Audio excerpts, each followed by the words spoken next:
जय गुरुदेव। जय हो परमहंस स्वामी निखिलेश्वर आनंद जी महाराज की। जय हो गुरु गोरखनाथ महाराज की। जय हो माँ काली माँ मसानी। जय हो वीर बजरंगबली हनुमान की। दोस्तों, हमारे चैनल जय गुरुदेव में आपका हार्दिक स्वागत है। और दोस्तों, आज मैं आपके लिए एक और महत्वपूर्ण वीडियो लेकर के आया हूँ। और आज की इस वीडियो के माध्यम से मैं आपको परी की साधना देने जा रहा हूँ। और इस साधना को आप केवल एक ही दिन में सिद्ध कर सकते हो। ये मात्र एक दिन की साधना है। कोई भी साधक और साधिका इस साधना को केवल एक ही दिन में सरलता के साथ सिद्ध कर सकते हैं। इस साधना को सिद्ध करने में कोई भी समस्या नहीं आएगी। अगर आप इस साधना को करना चाहते हैं, इसे सिद्ध करना चाहते हैं, इसके विषय में जानकारी प्राप्त करना चाहते हैं, तो आप सभी इस वीडियो को पूरी देखें, बिना स्किप करें। इस वीडियो में मैं आपको परी साधना और उसकी संपूर्ण विधि देने जा रहा हूँ। इसे आप शुद्ध मन से ग्रहण करें।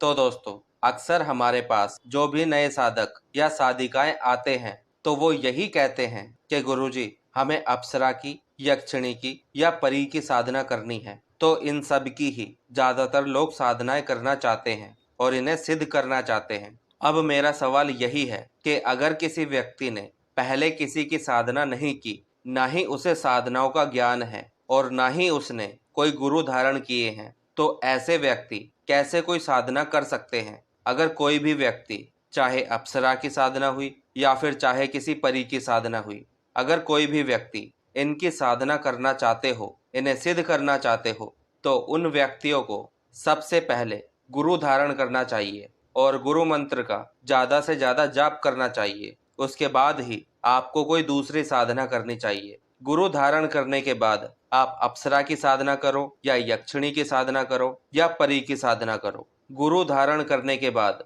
आप इनकी साधना कर सकते हो। अगर आप गुरु धारण करते हो, गुरु मंत्र का जाप करते हो, तो उस स्थिति में गुरु मंत्र की शक्ति आपके साथ रहती है। आपके गुरुदेव का आशीर्वाद आपके साथ रहता है। और जब आप गुरु धारण करके साधना में बैठते हो और उस समय आपके सामने कोई भी विघ्न आ जाता है या किसी भी तरह की समस्या आ जाती है, तो आप अपने गुरुदेव से बात कर सकते हो, उनसे मार्गदर्शन प्राप्त कर सकते हो। वो हमेशा आपकी रक्षा करेंगे और आपका मार्गदर्शन भी करेंगे और आप हमेशा सुरक्षित रहोगे। इसीलिए मैं आपको हर बार समझाता हूँ, साधना में 1% भी लापरवाही नहीं करनी चाहिए। अब दोस्तों, परि साधना के विषय में आपको इस YouTube पर काफी वीडियो मिल जाएगी। उनमें उनके मंत्र भी आपको मिल जाएंगे और काफी लोगों ने वहां से उन मंत्रों को उठाकर उनकी साधनाएं भी की है। और काफी लोगों ने हमें बताया भी है कि गुरुजी, हमने यहाँ से मंत्र लिया था, इस चैनल से मंत्र लिया था और इनकी साधना भी की थी और इस तरह की थी, लेकिन हमने गुरु धारण नहीं किए थे और अब हमारे साथ ऐसा ऐसा हो रहा है। कृपया आप हमारी रक्षा करें और हमें गुरु दीक्षा दें। तो दोस्तों, मैं तो आपसे यही कहूंगा कि पहले तो आप गलती कर लेते हो और बाद में हमारे पास आते हो कि गुरुजी, गलती तो हमसे हो गई, अब आप हमें बचा लें। जब आपको डर लगता है, तब आपको गुरुदेव की याद आती है। तो दोस्तों, अगर आप किसी की भी साधना करना चाहते हो या तंत्र क्रियाएं करना चाहते हो, तो सबसे पहले आप गुरु धारण करें, उसके बाद ही किसी साधना में उतरें। पहले सीखे अपने गुरु से कि तंत्र क्रियाएं है क्या, इनका क्या नुकसान है और इसमें क्या फायदा है। अगर हम तंत्र क्रियाओं को सीखते हैं या हम किसी भी साधना को करते हैं, तो उससे हमारे जीवन में क्या क्या बदलाव होता है। अगर आप गुरु धारण करते हो, तो इससे आपको काफी फायदा मिलता है। जैसे आपको तंत्र क्रियाओं की, साधनाओं की संपूर्ण जानकारी प्राप्त होती रहेगी और ऐसी जानकारी मिलेगी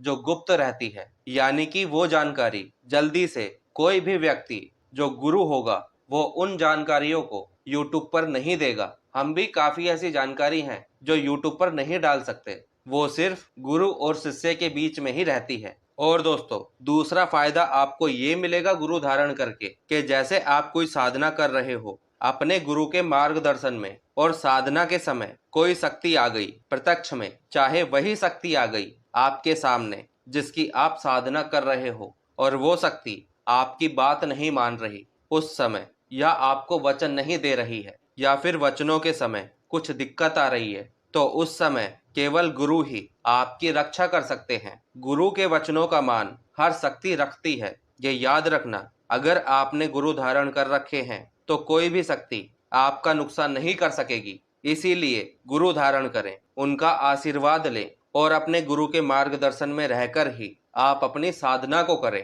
तो दोस्तों, आज मैं आपको इस वीडियो के माध्यम से परी साधना देने जा रहा हूं। तो दोस्तों, इस परी का नाम रुखसाना परी है। तो आप रुखसाना परी को कैसे सिद्ध कर सकते हो, कैसे इसकी सिद्धि प्राप्त कर सकते हो, इसे आप अच्छे से समझ लें। इस वीडियो में मैं आपको रुखसाना परी को सिद्ध करने का तरीका, इसकी पूरी विधि देने जा रहा हूं और इसीलिए वीडियो को पूरी देखना, क्योंकि जब तक आपको उस साधना की संपूर्ण जानकारी, उसकी संपूर्ण विधि प्राप्त नहीं होगी, तो तब तक आप उस साधना को सिद्ध भी नहीं कर पाओगे। इसीलिए वीडियो को पूरी देखें। तो दोस्तों, इस साधना को आप शुक्रवार से प्रारंभ कर सकते हो और ये केवल एक ही दिन की साधना है। अगर आपने गुरु धारण कर रखे हैं तो आप केवल एक ही दिन में इस साधना को सिद्ध कर सकते हो। तो दोस्तों, इस साधना को करने के लिए आपको एक हफ्ते पहले से ही अपनी तैयारी करनी होगी, जैसे ब्रह्मचर्य का पालन करना, यम नियम का पालन करना, शुद्ध और सात्विक रहना, शुद्ध आचरण रखना। तो इन सब चीजों का एक हफ्ते पहले से ही पालन करने लग जाना, ताकि आपकी साधना में कोई भी परेशानी ना आए। इसमें शुद्धता का विशेष ध्यान रखना, गंदगी बिल्कुल भी पसंद नहीं है। और जब आप इस साधना को करोगे तो उस दिन शुक्रवार को आपको व्रत रखना है। सुबह से आप व्रत में रहोगे और शाम को आपको अपना व्रत खोलना है, ठीक है। एक समय ही आपको भोजन करना है। पानी आप पी सकते हो दिन में, उसकी मना नहीं है, लेकिन भोजन एक समय ही आपको करना है। और दोस्तों, आप जो ये प्रयोग करोगे, ये रात्रि 11 बजे के बाद ही आपको करना है। रात्रि 11 बजे से ही आपकी ये साधना प्रारंभ होगी और नहा धोकर साफ सुथरे होकर ही आपको ये साधना करनी है। ये मत सोचना कि मैं सुबह ही नहाया था तो रात्रि में कोई जरूरत नहीं है, हाथ मुंह पैर धोकर अपना काम चला लूंगा। तो दोस्तों, ऐसा बिल्कुल भी नहीं चलेगा। आपको नहाकर ही इस साधना में बैठना है। सुबह नहाए थे कोई बात नहीं, रात्रि में भी आपको नहाना पड़ेगा। और साधना शुरू करने से पहले एकांत स्थान का चुनाव जरूर कर लेना। आपकी ये साधना एकांत कक्ष में ही पूर्ण होगी, इस बात का आप ध्यान रखना। तो एकांत कक्ष में ही आपको ये साधना पूर्ण करनी है और उसी कक्ष में ही आपको सोना है साधना पूर्ण होने के बाद, ठीक है। और इस साधना के लिए किसी प्रकार की चौकी लगाने की आवश्यकता नहीं है। इस साधना को आप अपने बिस्तर के ऊपर बैठकर भी कर सकते हो। आपका जो बिस्तर है जिस पर आप सोओगे, तो आपको उसी के ऊपर बैठकर इस साधना को करना है। तो दोस्तों, सबसे पहले आप नहा धोकर फ्री हो जाएं और इत्र वगैरह लगा ले और सफेद वस्त्र पहन ले, जैसे सफेद कुर्ता पजामा या फिर कुर्ता धोती, जो भी आपके पास हो या जो भी आप पहन सकते हो, सफेद रंग के वस्त्र वो पहन ले। और जिस बिस्तर पर आप सोओगे तो उसके ऊपर भी धुली हुई चादर बिछा ले, और जो दूसरी चादर है जिसे आप सोते समय ओढ़ोगे वो भी धुली हुई होनी चाहिए। आपका जो साधना का कक्ष है जिसमें आप इस साधना को करोगे वो साफ सुथरा होना चाहिए। फालतू की चीजें उस कक्ष में से बाहर निकाल दे। आपके साधना का कक्ष जितना खाली होगा उतना अच्छा होगा। उस कक्ष की दीवारों में सभी कोनों में इत्र का छिड़काव कर दे, खुशबूदार अगरबत्ती लगा दे, अपने चारों तरफ खुशबूदार फूल बिखेर दे। यानी कि आपके साधना कक्ष में से दुर्गंध नहीं आनी चाहिए, वहां का वातावरण सुगंधित होना चाहिए, ताकि जब वो परी आपके पास आए तो वो आपके पास का वातावरण देखकर खुश हो जाए। उसे ये लगना चाहिए कि आप वास्तव में एक अच्छे साधक हैं और आप उसे खुश करने के लिए उसके लिए ये सब किया है। उसे ऐसा महसूस कराना है आपको, तो ये सब आपको उस दिन करना है। और 1% भी कंजूसी नहीं करनी है कि इत्र की जगह गुलाब जल ले आओ और 10-20 रुपए के फूल ले आओ, यानी कि 50 रुपए में आप सोचें कि मैं उसे सिद्ध कर लूंगा। तो आपको कंजूसी नहीं करनी है। आप ये मत सोचना कि मैं सिर्फ अपना भाव अच्छा रखूंगा तो वो मेरे पास आ जाएगी और मेरे सीने से लिपट जाएगी। तो ऐसा नहीं है। मुंगेरी लाल के हसीन सपने देखना बंद कर दो। मैं सीधा बोल रहा हूँ, इससे कुछ नहीं होगा। उसके लिए आपको अच्छी व्यवस्था करनी होगी, असली इत्र लाना है। अच्छी अगरबत्ती लानी है और अच्छे खासे पुष्प लेने हैं। और दोस्तों, इस साधना को आपको पश्चिम दिशा की तरफ मुख करके ही करनी है। ठीक है, दिशा इसमें पश्चिम रहेगी और पश्चिम दिशा की तरफ मुख करके ही आपको उनके मंत्र का जाप करना है। और इस साधना में केवल 11 माला मंत्र का आपको जाप करना है, केवल 11 माला मंत्र का। और बहुत ही छोटा मंत्र है, आप बड़ी आसानी से इस साधना को कर सकते हो। और दोस्तों, जिस बिस्तर पर आप सोओगे तो उसी के ऊपर बैठकर आपको इसके मंत्र का जाप करना है।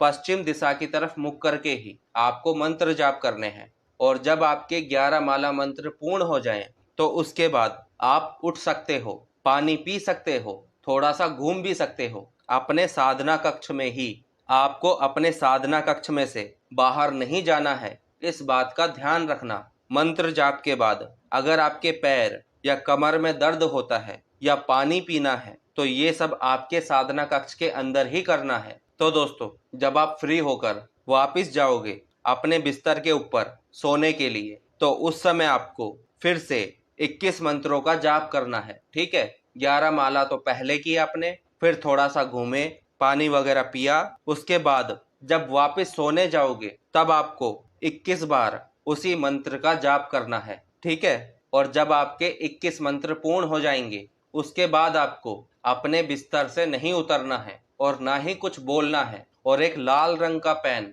अपने पास पहले से ही ला करके रख दे। और आपका जो सीधा पैर है, राइट पैर, तो आपको अपने राइट पैर के नीचे का जो हिस्सा है, जिसे तलवा भी कहते हैं, तो उसके ऊपर आपको वही मंत्र लाल पेन से लिखना है। ठीक है, तो उस मंत्र को लिखकर आप सो जाएं। वो परी आपके स्वप्न में आकर आपको दर्शन देगी। 17-18 वर्ष की नव युवती के रूप में वो आपको दिखाई देगी। उसके पूरे शरीर से तीव्र सुगंध निकलती रहेगी।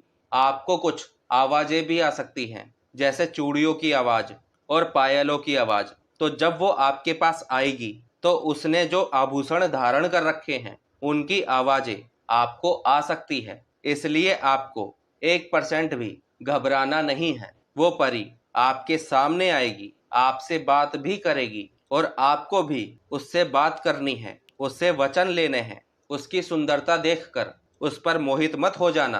कभी आप उसके ऊपर मोहित होकर उससे वचन लेने ही भूल जाओ। जब वो आपके सामने आएगी, आपसे बात करेगी, तो आपको उससे वचन लेने हैं और आपको प्रसन्न मुद्रा में रहकर उससे बात करनी है। और जो भी आपको उनसे बात करनी है या फिर कुछ भी उनसे मांगना है, वो आप उनसे मांग सकते हो। अपने लिए एक अच्छी नौकरी मांग सकते हो, अच्छी पत्नी मांग सकते हो, हर प्रकार की सुख शांति समृद्धि मांग सकते हो, धन मांग सकते हो। अपने कर्ज के निवारण के लिए उनसे बात कर सकते हो कि मुझे धन दो ताकि मेरा कर्ज उतरे। यानी कि जो भी आपकी मनोकामना है, आप उनके सामने रख सकते हो और वो आपकी हर मनोकामना पूर्ण करेगी। और जब आपकी उनसे बात हो जाए, तो उस समय आप उन्हें विदा कर दे। और दोस्तों, प्रार्थना करते हुए ही आपको उन्हें विदा करना है। फिर वो परी वहां से चली जाएगी और जो भी आपने उनके सामने अपनी मनोकामना रखी है या जो भी आपने उनको कार्य दिया है, तो आपका वो कार्य पूर्ण हो जाएगा। और दोस्तों, एक बात का ध्यान जरूर रखना, आपकी उस परी से जो भी बात होती है या आप ये साधना करते हो, ये आपकी गुप्त ही रहेगी। किसी को भी ना अपनी साधना के विषय में बताना है और ना ही अपने अनुभव किसी को बताने हैं। आपकी ये पूरी क्रिया गुप्त ही रहेगी। तो दोस्तों, अब मैं आपको वो मंत्र भी बता देता हूँ जिस मंत्र का आपको जाप करना है। तो दोस्तों, ये है वो मंत्र।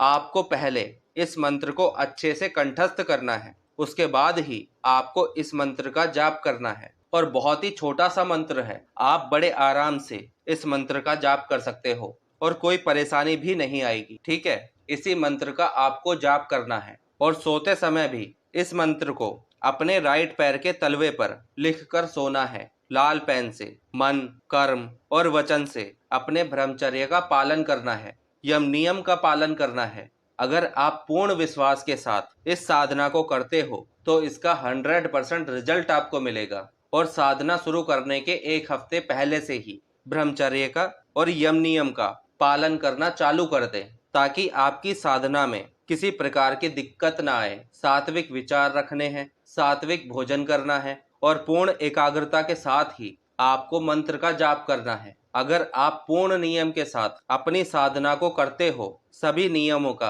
अच्छे से पालन करते हो, तो आप इस साधना को केवल एक ही दिन में सिद्ध कर सकते हो और इसका लाभ उठा सकते हो। और अगर आपको फिर भी कोई समस्या आती है या कोई बात समझ में नहीं आती है या आप कोई दूसरी साधना कर रहे हो और उसमें किसी प्रकार की दिक्कत आ रही है या आपको किसी प्रकार की क्रिया करवानी है या फिर किसी भी साधना की प्राण प्रतिष्ठित सामग्री आपको प्राप्त करनी है या फिर मुझसे बात करनी है, मुझसे मार्गदर्शन प्राप्त करना है, तो डिस्क्रिप्शन में इंस्टाग्राम का लिंक मिलेगा। मुझे इंस्टाग्राम पर फॉलो करें, वहीं आप मुझसे बात कर सकते हो, वहीं से आप प्राण प्रतिष्ठित सामग्री प्राप्त कर सकते हो और वहीं आपके सवालों का जवाब भी मिलेगा। तो इसी के साथ मैं वीडियो को समाप्त करता हूँ। अगर आपको मेरे द्वारा दी गई जानकारी पसंद आई, ये वीडियो आपको अच्छी लगी, कुछ नया आपको जानने को मिला, तो इस वीडियो को लाइक करें, चैनल को सब्सक्राइब कर दीजिए, बेल आइकन को ऑल पे कर दे ताकि जब भी मैं कोई भी वीडियो डालूं तो उसकी नोटिफिकेशन आपके पास आती रहे। जय गुरुदेव, जय हो गुरु गोरखनाथ महाराज की, जय हो माँ काली माँ मसानी, जय हो वीर बजरंगबली हनुमान की। सबका कल्याण हो, सबका भला हो, सबकी साधनाएं सिद्ध हो।